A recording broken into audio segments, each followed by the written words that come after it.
Now to vibrant Adelaide and South Australia had its own unique New Year's celebration. Of course, they had the huge Big Bash clash with the Sydney Thunder getting the better of the Strikers last night at the Adelaide Oval. Here's our reporter Joel Philp.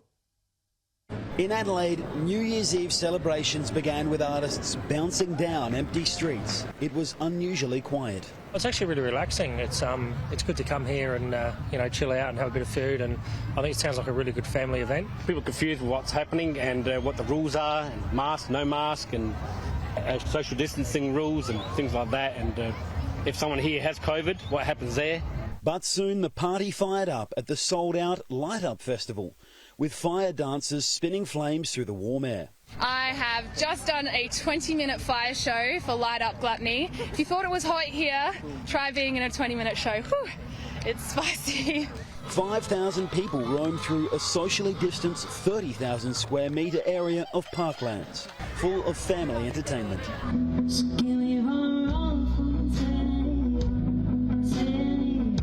And good advice for 2022. Be positive, just make sure you keep your mental health in check and do what you love and helps make you grow.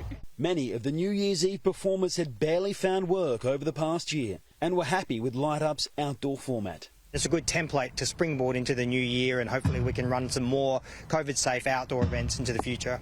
On the nightclub strip, venue owner Dave O'Connell had recently knocked down walls in his clubs to comply with snap COVID restrictions. At his venue, the Dog and Duck, about 300 guests were able to attend. We've got extreme restrictions put on us, so we're going to run at a loss tonight. But we've given everyone a good time, and we give the staff a few hours so they can pay some bills in the morning. And the partygoers were making the most of it. Happy New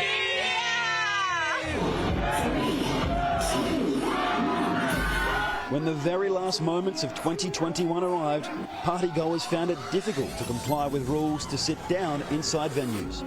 The South Australian government announced on New Year's Eve it would offer up to $22,000 to businesses targeted by its new restrictions. But there was a confusing message about whether people would end up in quarantine after celebrations. SA Health wanted to enforce a 15-minute rule on what defines a person as a close contact of a positive COVID case.